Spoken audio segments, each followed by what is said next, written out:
Alright, it might be 6 journals later by the time I figure this out, but I was so like curved and stuff working in the back of the book, so I just took the book and kind of folded it in half. Oh, I can't say folded it in half. Isn't that weird? Like, why didn't I just do that sooner? So I've got an open center here, and I taped the center because I wanted it to be, you know, wider and open. And then I just figured out, oh, I can just turn the cover anyway. So look, it's flatter today. So I'm gonna start just by gessoing. I really don't know what I'm doing today. I have a lot on my mind. I have a lot to do. I have ladies coming in town for Inspire. Debbie Mack is already here. Love her. Hung out with her last night a little bit. And yeah, I've got lots to do today, including a trip to IKEA. So let's see if I can't make something happen today. Alright, I'll be back once I've got this whole page gessoed. Alright, so I'm going to try something today that I had in the back of my mind and just haven't actually done. So I'm going to use some clear tar gel. If you're wondering what that is, you can use it for a lot of things. It can be like a sealing coat. It's really glossy. I mean, its claim to fame is that you could turn it upside down and from the Empire State Building and drop it. It would never break. It would fall on a continuous line. It's very stringy. But you can also use it to, like, you could actually collage with it, I guess. So, oh, I haven't used it in a while and it's sealed shut. Note to self, close it when you're done. Dogs. Why do they always do that when I'm on camera? Alright, so, oh yeah, that's how you can tell that you didn't seal it right. That's not good. So let me take that off. Dogs, really, you're making this difficult. So this is what it looks like. It's very clear and kind of stringy. I don't know if you can see that. And I'm still going to be doing this with that dog barking in the background, but I'm just going to kind of coat it on here in a thin enough layer that it will dry, I hope. And then my idea is to drop some Hydrus watercolor into it while it's still wet. Now, it's really thick. I mean, it's thin and it's thick. It almost feels like, if you ever did cornstarch and water, it's like oobleck. It feels a little bit, you know, strange. And I'm going to have to do one side. Maybe not. Maybe I can do both. That inclusion always. Maybe I'll just skip the inclusion for now. And I'll just finish putting this on there, and then I'll get my Hydrus colors and I'll drip them on there. Alright, so it's on there, it's still wet, and I've got both of my box sets of Hydrus watercolor. I don't know which ones they are, but I've got 2. And basically they're just liquid watercolor, and I have no idea how it's going to react, so I'm just going to try it and see what we get. And I think I'm going to go with, I don't know, I think I'm going to go with some cool colors, like greens and blues. Let's just see how. And they have a dropper, just like the India ink, so I'm going to suck some up in there and just see what happens.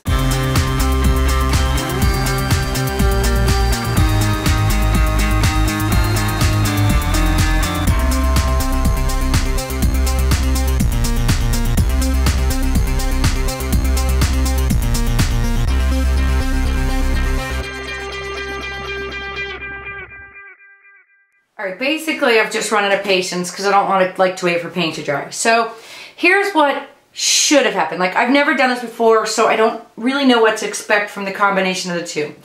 But ideally, because the tar gel was wet, the watercolor should have kind of sunk in a little and it would have dried kind of into the tar gel, and then it won't be something that can reconstitute because it's dried in this layer of medium.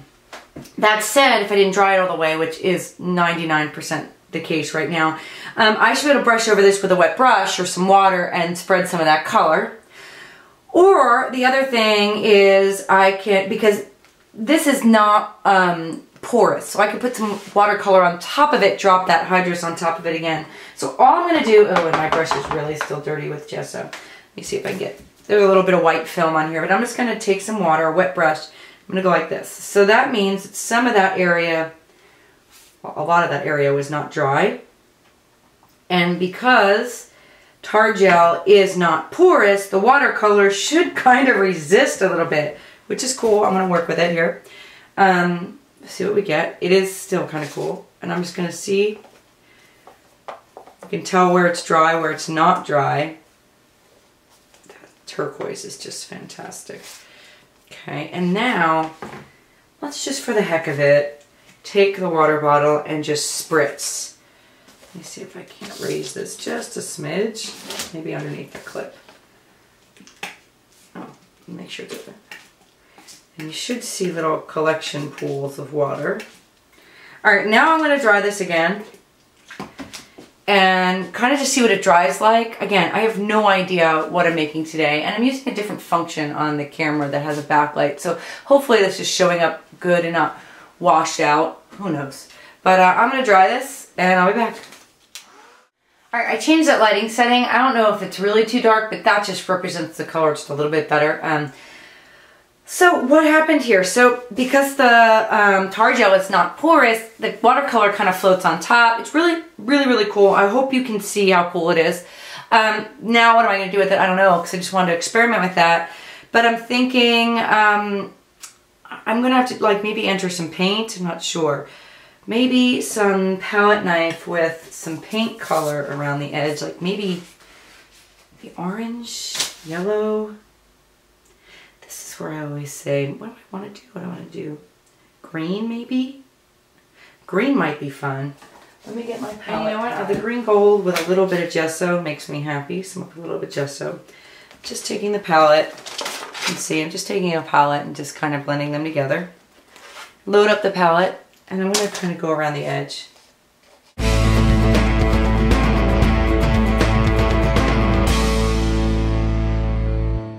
So I don't really know what I want to put on top, but I did pull out some of my tags, and I kind of just liked the contrast of them on there. Maybe that one down there. I don't know, I just kind of liked that composition of each other. Alright, so I put those tags in there. This one I haven't committed to yet, but those two I did. And I have the Power of Now, one of those, you know, Eckhart Tolle books, Practicing the Power of Now. And I like this thing. It says, all problems are illusions of the mind. So I'm just going to tear that. And that's going to go over my tags. Right, so I also found this line, focusing your attention on the one thing that you can do now. As many of you know, I suffer from anxiety, and my mind just goes and goes and goes and goes, which is probably why I take on too much. So focusing your attention on the one thing that you can do now is a really good reminder, and I'm thinking I'm going to put that there. Well, again, in the same book, I found this. It says, wherever you are, be totally there. That is a great thing to remember. I do that. Okay, I know I've read this book, but it was a while ago, but this is kind of profound. It says, are you stressed? Are you so busy getting to the future that the present is reduced to the means of getting there? Stress is caused by being here, but wanting to be there, or being in the present, but wanting to be in the future. It's the split that tears you apart inside. Well, now that's just profound. That's going to have to go on my page, because I need to remember that. Okay.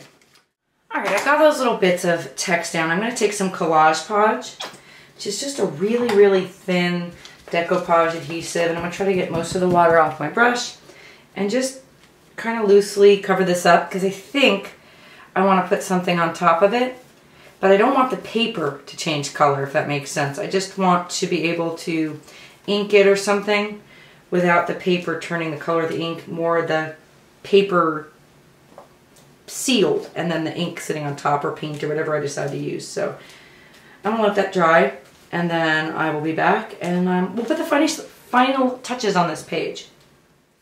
Alright, so that glue is basically dry, because I don't have patience. And of course I went and touched that, and some of the letters came off, but you know what it says, and I think I want masking tape. As crazy as that might sound, a little piece of masking tape. That might be too big of a piece. Let's try that then. Yeah, I like that. Maybe another little piece. Alright, so I just took my foam out that has, excuse me, green on it. And I think whatever's in it, I'm just going to go around, kind of just junk that up just a little, just to scuff it up. Maybe that's a better word. Just so it's not so pristine. Alright, and I really think I'm done with this. I really like the way it is. It's really shiny. It's kind of cool. I like the way the watercolor reacted to the tar gel. It's just, I want it, like, I really love this. I'd love to do a whole canvas. And what would it look like if after I did this, I spritzed it a little bit and it started to diffuse. I think I was a little cautious about doing it on here because the pages are a little too rounded. On a canvas, I'd have that flat surface where it would meander wherever it wanted to go. So, yeah, this sets the stage. A lot of times the Collage Monday is where I take these risks with product and supplies and see how they kind of marry each other. I get emails all the time asking what's the difference between Collage Monday and Inspiration Wednesday, and I really just think it's the mindset that I come to journaling with that day. On Wednesday, I come with, hey, let's see what we can do with these things and how they play, or hey, I bought this, let's see what I can do with it. Where Collage Monday is more, I've got all this scrap left over, how can I use it and put it together in some sort of collage. Sometimes I will admit the techniques overlap and it might look like a page I would put into an Inspiration Wednesday or vice versa, but in general, it's just the mindset I come to the journal with. So yeah, I'm gonna get a date stamp because that was a lot of talking. Of course, I've got to find my date stamp. Oh no. All right, I'll be back. I gotta find it. I'm not sure where my date stamp went, and that's not making me happy. But I have another one. This one has like the European. Oh look, it's in here. Oh, I'll just use this one too. It was in with my ink. That's weird. But this one has like, it says 7 November 2012 instead of November 7th. So not sure, where should I put that? I guess I should put it here. That works for me. Alright, so Inspiration Wednesday is complete. I am going to take my husband, who is very unwilling to want to go to IKEA today, so we can get the final things for our Inspired event that is starting tomorrow. So I will be posting pictures and all that kind of good stuff. And that's it for Inspiration Wednesday. See you next week.